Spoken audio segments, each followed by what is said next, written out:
Students, इस video में हम करेंगे chapter number 1 real numbers examples from NCERT. Students, आपको एक एक करके सारे एग्जांपल्स डिटेल में एक्सप्लेन करूंगा, जिससे आपको कोई भी क्वेश्चन कहीं से भी आए, किसी भी क्वेश्चन को करने में कभी कोई डिफिकल्टी नहीं हो। आपको डिफिकल्टी ना हो, इसके लिए आपको एक काम करना होगा स्टूडेंट्स। एक आसान सा काम, आपको अपने सोनू सर को शुरू से लेकर एंड तक इस वीडियो को फुल कॉन्सेंट्रेशन के साथ सुनना होगा। I want no pen, no paper, only your concentration. With your concentration, student, if you listen to this video completely until end, you will be able to become master in this chapter. Consider the number 4 is to power n, where n is a natural number. Check whether there is any value of n for which 4 raised to the power n ends with digit 0. देखिए, आपको क्या समझ में लगा इस क्वेश्चन को पढ़ने के बाद? आपने क्वेश्चन को पढ़ा, क्वेश्चन को पढ़ने के बाद आपको क्या समझ में लगा? अगर आपको कुछ भी समझ में नहीं लगा ना, अगर आपको कुछ भी समझ में नहीं लगा, तो ये गारंटी मेरी है कि इस वीडियो को एंड तक देखने के बाद आज इस क्वेश्चन को लेके आपके मन में जो भी डाउट्स है, जो भी कंफ्यूजन है, वो सब दूर होने वाले। इतनी गारंटी आपके सोनू सर की है कि अगर आपने मुझे शुरू से लेकर एंड तक फुल कंसंट्रेशन के साथ सुन लिया, तो इस क्वेश्चन को लेके कोई भी कठिनाई आपको नहीं होने वाली। आपको सिर्फ इतना करना है, आपको सिर्फ शुरू से एंड तक मुझे ध्यान से सुनना है। Without pen and paper, I need only your concentration. देखिए स्टूडेंट्स, हम क्वेश्चन को एक बार फिर से पढ़ते हैं। Consider the numbers 4 raised to the power n, where n is a natural number. Check whether there is any value of n for which 4 raised to the power n ends with the digit 0. Students, सब कुछ भूल के सिर्फ last के 4 words को देखिए।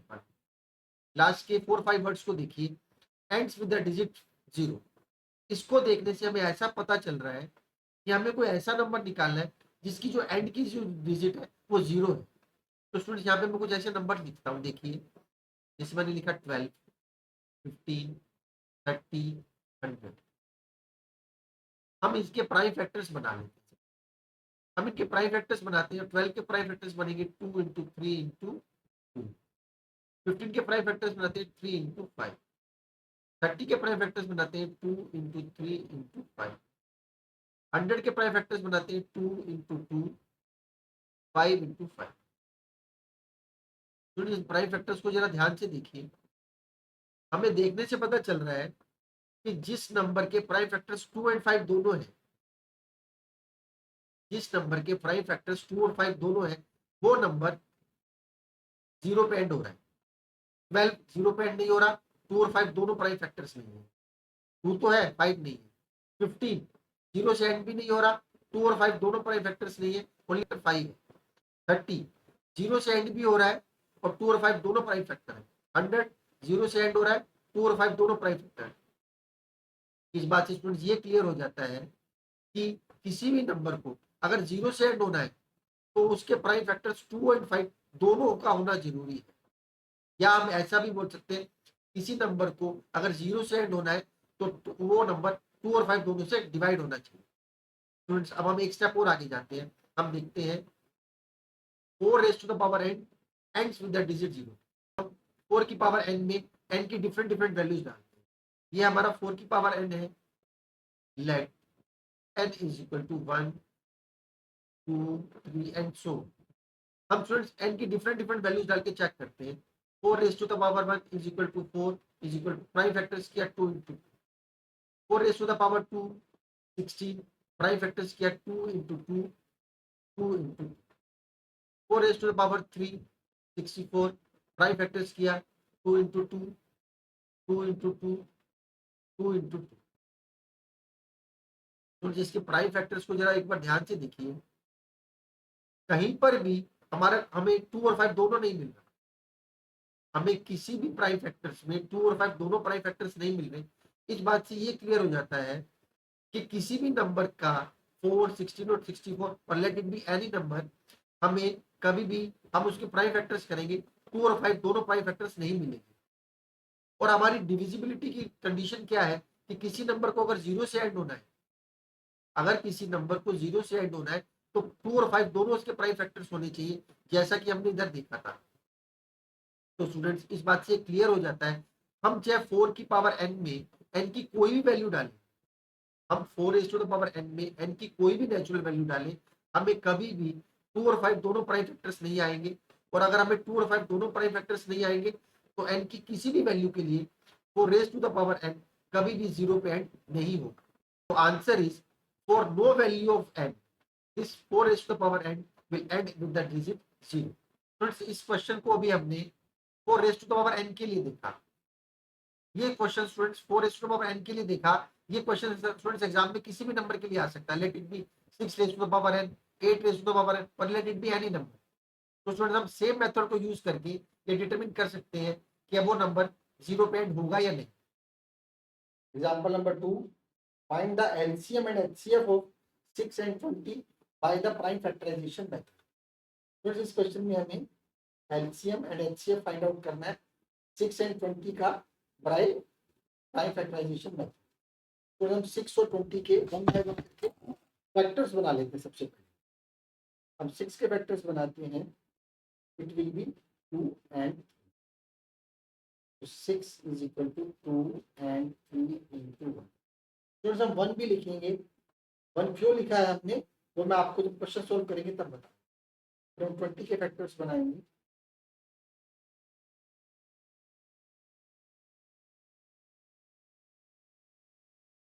Twenty is equal to 2 into 2 into 5।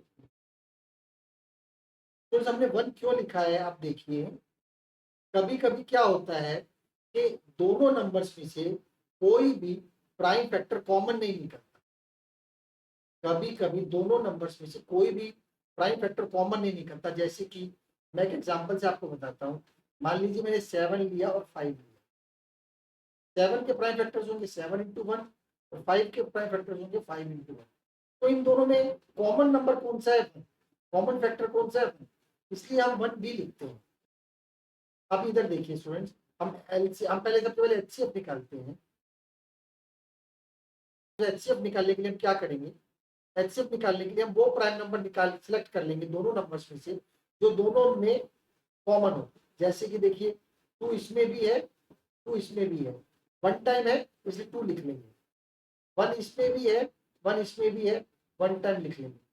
तो देखिए क्या कोई और नंबर ऐसा है जो दोनों नंबर्स में कॉमन हो, क्या कोई ऐसा नंबर है जो दोनों नंबर्स में कॉमन हो।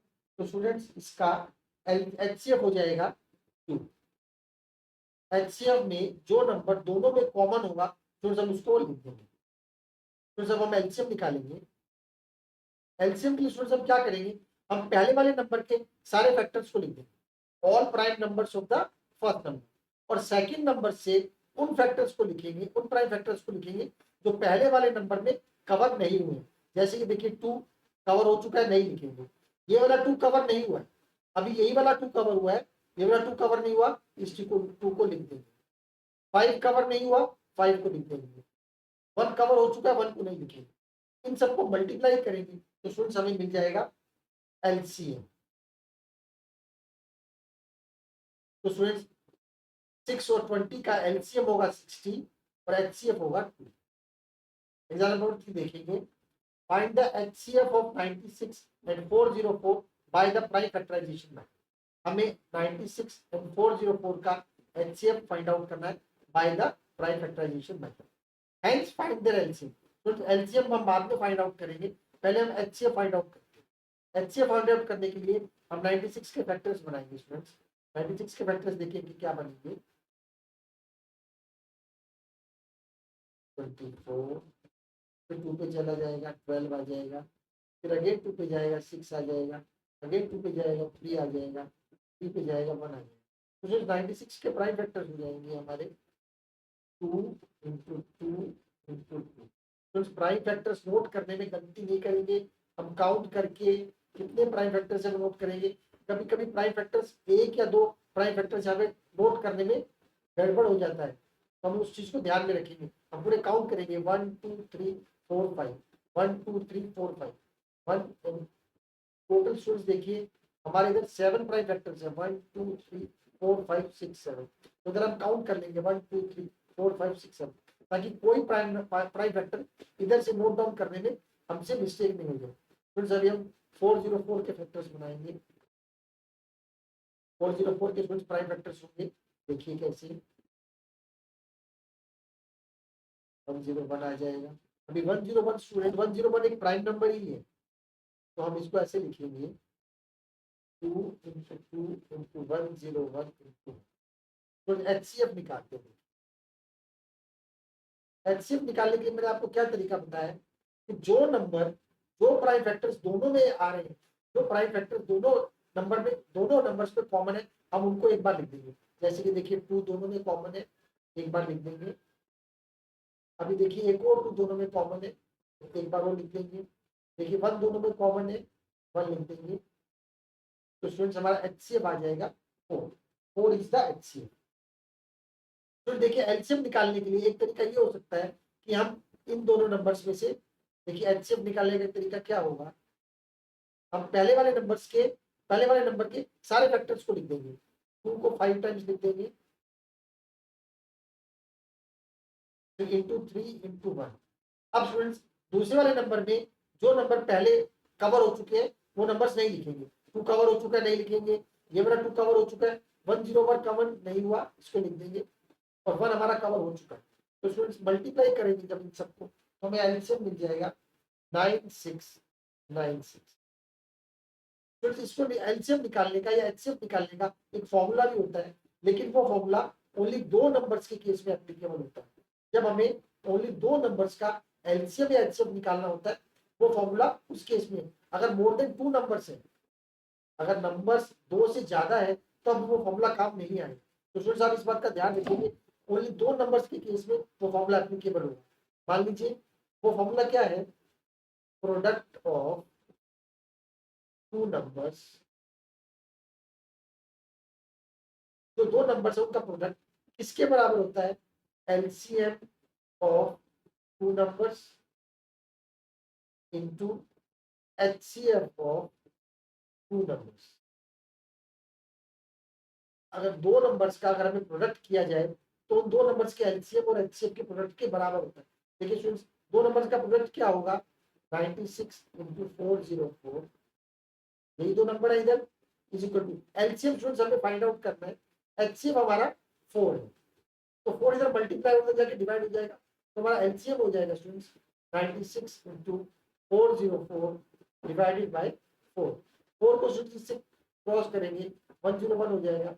96 को 101 से मल्टीप्लाई करेंगे तो 9696 हमारा एलसीएम हो जाएगा। तो स्टूडेंट्स एलसीएम निकालने के 2 तरीके हो सकते हैं, एक तो हमारा ये तरीका बाय प्राइम फैक्टराइजेशन मेथड, और एक फॉर्मूला, ये फॉर्मूले को यूज करके भी हम हमारा एलसीएम या एचसीएफ निकाल सकते हैं।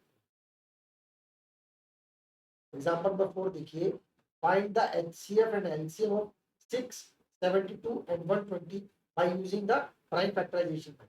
तो जब 6 के फैक्टर्स बनाएंगे, सबसे पहले 6 के फैक्टर्स बनेंगे 2 एंड 3, तो 6 is equal to 2 into 3 into 1। तो सेम वे हम 72 के फैक्टर्स बनाएंगे। 72 के फैक्टर्स बनाएंगे, देखिए फ्रेंड्स क्या बनेंगे,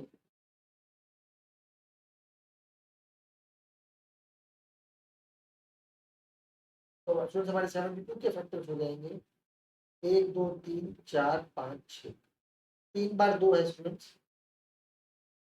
इसको स्टूडेंट्स यहाँ से नोट डाउन करने में कोई फैक्टर को छोड़ नहीं देंगे। अगर कोई भी फैक्टर मिस हो गया तो यहाँ हमने यहाँ पे फैक्टराइजेशन तो बराबर किया है, लेकिन यहाँ पे लिखने में अगर कोई फैक्टर मिस हो गया तो आंसर करेक्ट नहीं आएगा। अभी स्टूडेंट्स 120 के फैक्टर्स बनाएंगे, देखिए 120 के फैक्टर्स क्या बनेंगे, 16 30 2 पे 15 3 5 5 एंड तो फ्रेंड्स हमारे फैक्टर हो जाएंगे 1 2 3 4 5 6, 3 टाइम्स तो 2 आएगा स्टूडेंट्स। फ्रेंड्स यहाँ से फैक्टर्स नोट करने में कोई गड़बड़ नहीं करनी है। अगर हमने यहाँ से फैक्टर्स उतारने में गड़बड़ कर दी तो हमारा आंसर करेक्ट नहीं आएगा। फ्रेंड्स अब हम एचसीएफ निकालेंगे। एचसीएफ निकालने के लिए फ्रेंड्स हम क्या करेंगे, जो फैक्टर्स हमारे तीनों नंबर में कॉमन है हम उनको चेक करेंगे। देखिए 2 हमारा तीनों में कॉमन है, हम एक बार 2 लिखते हैं। दूसरा देखिए स्टूडेंट्स इसमें 3 को देखिए, पहले पहले फर्स्ट नंबर को देखेंगे, क्या 3 दूसरे नंबर पे कॉमन आ रहा है? देखिए स्टूडेंट्स 3 हमारा दूसरे नंबर में भी कॉमन आ रहा है, हम इंटू 3 कर देंगे। फिर 1 को देखेंगे, 1 भी हमारा तीनों नंबर में कॉमन आ रहा है, 1 को भी लिखते हैं। अब स्टूडेंट्स देखिए, ये 2 बार 2 है, ये 3 है, ये पहले वाले नंबर में नहीं आया, छोड़ देंगे। ये 2 बार 2 और 1 5 पहले वाले नंबर में नहीं आया, नहीं लिखेंगे। तो स्टूडेंट्स हमारा एलसीएम हो जाएगा 6। जब हम एलसीएम निकालेंगे, पहले नंबर के सारे फैक्टर्स को लिख देंगे, 2 इंटू 3 इंटू 1। अब स्टूडेंट्स सेकंड नंबर पे जाएंगे, 2 एक बार कवर हो चुका है, नहीं लिखेंगे। ये वाला 2 कवर नहीं हुआ, इसको लिख देंगे। ये वाला 2 भी कवर नहीं हुआ, इसको भी लिख देंगे। ये वाला 3 कवर हो चुका है, नहीं लिखेंगे। ये वाला 3 कवर नहीं हुआ, इसको लिख देंगे। इस पे आएंगे स्टूडेंट्स, ये वाला 2 ऑलरेडी कवर हो चुका है, नहीं लिखेंगे। ये वाला 2 इस वाले 2 पे कवर ऑलरेडी हो चुका है, इस 2 को नहीं लिखेंगे। ये वाला 2 भी इस वाले 2 पे कवर हो चुका है, नहीं लिखेंगे। 3 हमारा आ चुका है, 5 कवर नहीं हुआ, 5 को लिख देंगे। तो स्टूडेंट सबको मल्टीप्लाई करेंगे तो हमें क्या मिलेगा? देखिए स्टूडेंट सबको मल्टीप्लाई करके हमें मिलेगा 3 6। नंबर 5 देखिए, prove that root 3 is irrational. Students हमारी सभी हेल्प बुक्स में, सभी बुक्स में ये दिखाया हुआ है, ये शो किया हुआ है कि रूट 3 को इरेशनल कैसे प्रूव करना है। और रूट 3 को इरेशनल प्रूव हमने जिस तरीके से किया है, वैसा तरीका हमने क्यों अडॉप्ट किया है, वो तरीके के बारे में हम डिस्कस करते हैं। मान लीजिए मैं कुछ नंबर यहाँ पे लिखता हूँ, जैसे कि मैंने लिखा 1 0 -5 1/5 10 रूट 3 रूट 5 रूट 2। तो इन सब नंबर्स को देखेंगे तो आपको पता चलेगा ये सभी रियल नंबर्स हैं, ये सभी रियल नंबर्स हैं। तो रियल नंबर क्या होते हैं? रियल नंबर या तो रैशनल होते हैं या इरेशनल होते हैं। रियल नंबर या तो रैशनल होते हैं या इरेशनल नंबर होते हैं। इसका मतलब जैसे 1 को देखते हैं, 1 हमारा क्या रैशनल है या इरेशनल है? 1 हमारा रैशनल है, फिर टिक कर दिया। रूट 5 हमारा क्या है? इरेशनल है, हमने टिक कर दिया। 0 हमारा क्या है? रैशनल है, हमने टिक कर दिया। -5 क्या है? हमारा रैशनल है। 1/5 हमारा रैशनल है। रूट 2 हमारा इरेशनल है। तो सब इन नंबर्स को देखिए, क्या कोई नंबर ऐसा भी है इनमें से जो दोनों कैटेगरी में फॉल करता हो, कि कोई नंबर हमारा रैशनल भी है और इरेशनल भी है? अब आप देखेंगे, आपको पता चलेगा या तो कोई नंबर रैशनल है या कोई नंबर इरेशनल है। इसका मतलब कोई नंबर, जो नंबर रैशनल है वो इरेशनल नहीं हो सकता, या कोई नंबर इरेशनल है तो वो रैशनल नहीं हो सकता। तो देखिए मैंने 10 को नहीं लिया, मैंने रूट 3 को भी नहीं लिया। अगर मैं 10 को, मुझे ये प्रूव करना हो कि वो रैशनल है या इरेशनल, अगर मुझे 10 को ये प्रूव करना हो या ये चेक करना हो कि 10 रैशनल है या इरेशनल, हमें देखने से पता चल रहा है 10 एक रैशनल नंबर है। तो 10 एक इरेशनल नंबर नहीं है, 10 एक इरेशनल नंबर नहीं है। लेकिन हमें ये प्रूव करना हो कि 10 एक रैशनल नंबर है, तो हम क्या करेंगे स्टूडेंट्स? हम 10 को एक इरेशनल नंबर नहीं है ये प्रूव कर देंगे। अगर हम ये प्रूव कर दें कि 10 हमारा एक इरेशनल नंबर नहीं है, तो ऑटोमेटिकली 10 हमारा एक रैशनल नंबर हो जाएगा और हमारा इस कैटेगरी में फॉल कर जाएगा। सेम वे अगर हम रूट 3 को ये प्रूव कर दें वो एक रैशनल नंबर नहीं है, अगर हम रूट 3 को ये प्रूव कर दें कि वो एक रैशनल नंबर नहीं है, तो क्या वो एक इरेशनल नंबर हो जाएगा? इसीलिए स्टूडेंट्स हम क्या करते हैं, ये प्रूव करते हैं कि रूट 3 एक रैशनल नंबर नहीं है। और ये प्रूव करने के लिए हम रूट 3 को पहले एक रैशनल नंबर मान लेते हैं और हम ये प्रूव कर लेते हैं कि वो एक रैशनल नंबर नहीं है, और उसको सॉल्यूशन देखते हैं स्टूडेंट्स कैसे। स्टूडेंट्स इसमें प्रेजेंटेशन का स्पेशल ध्यान रखेंगे। हम एज्यूम करते हैं let root 3 is a rational number. हम ये एज्यूम कर लेते हैं रूट 3 हमारा एक रैशनल नंबर है। तो रैशनल नंबर क्या होते हैं? Therefore, root 3 is equal to A upon B. Root 3 हमारा ए अपॉन बी की फॉर्म में आ जाएगा, where A and B are coprime and B is not equal to C. तो इन बातों का क्या मतलब है देखते हैं। हमने रूट 3 को एक रैशनल नंबर एज्यूम किया, क्यों किया मैंने आपको बता दिया। और रूट 3 अगर रैशनल नंबर है तो उसको ए अपॉन बी की फॉर्म में लिख लिया। ए और बी को प्राइम है, इसका मतलब उनका कोई भी फैक्टर कॉमन नहीं है। को प्राइम का मतलब क्या है कि ए और बी का they have no common factor. A और बी को प्राइम है, उनका कोई भी फैक्टर कॉमन नहीं है और बी की वैल्यू जीरो नहीं है, क्योंकि सुनिए अगर बी की वैल्यू जीरो हो जाएगी तो ए अपॉन जीरो जो होता है वो नॉट डिफाइंड होता है, और नॉट डिफाइंड एक रैशनल नंबर नहीं होता, इसलिए हमने इसको ऐसे कर दिया on squaring both sides, on squaring both sides root 3 का square is equal to A upon B का whole square, it will become 3 is equal to a square b square and 3b square will become a square। तो इस बात से देखिए हमें क्या पता चल रहा है, क्या हमारा इस बात का ये मतलब है कि ए हमें ए की ए स्क्वायर हमारा 3 से डिवाइड हो जाएगा, क्या इस बात का ये मतलब है कि हमारा ए स्क्वायर का फैक्टर जो है 3 है, it means 3 is the factor of A square. 3 जो है ए स्क्वायर को डिवाइड कर देगा, 3 will therefore 3 will divide a square and 3 is a factor of a square। 3 जब हमारा a square को डिवाइड कर देगा तो 3 will become a factor of a square, therefore 3 is also a factor of a। a square का factor अगर 3 होगा तो 3 हमारा a का भी फैक्टर हो जाएगा। नेक्स्ट स्टेप देखते हैं students, now let put a is equal to 3। अब जहां पर हमारा a है हम वहां पर 3c डाल दें। देखते हैं स्टूडेंट्स, ये हमारी फर्स्ट इक्वेशन थी, इक्वेशन नंबर 1। देखिए students, 3b square is equal to 3c का होल स्क्वायर, सॉल्व करेंगे 3b square is equal to 9c square, b square is equal to 3c square. तो देखिए सेम आ गया यहाँ पर, इसका मतलब क्या है, 3 will divide b square, therefore 3 is a factor of b square and 3 is also a factor of b। अब स्टूडेंट्स हमारी इस स्टेटमेंट को देखिए और इस स्टेटमेंट को देखिए, 3 हमारा a का भी फैक्टर है और 3 हमारा b का भी फैक्टर है, जो हमारी एजम्पशन थी कि a और b का कोई कॉमन फैक्टर नहीं है, उसके अगेंस्ट है। तो therefore we can say a and b have a common factor which is 3। 3 जो है a और b का कॉमन फैक्टर है, that is contradicting our assumption, therefore that is contradicting our assumption that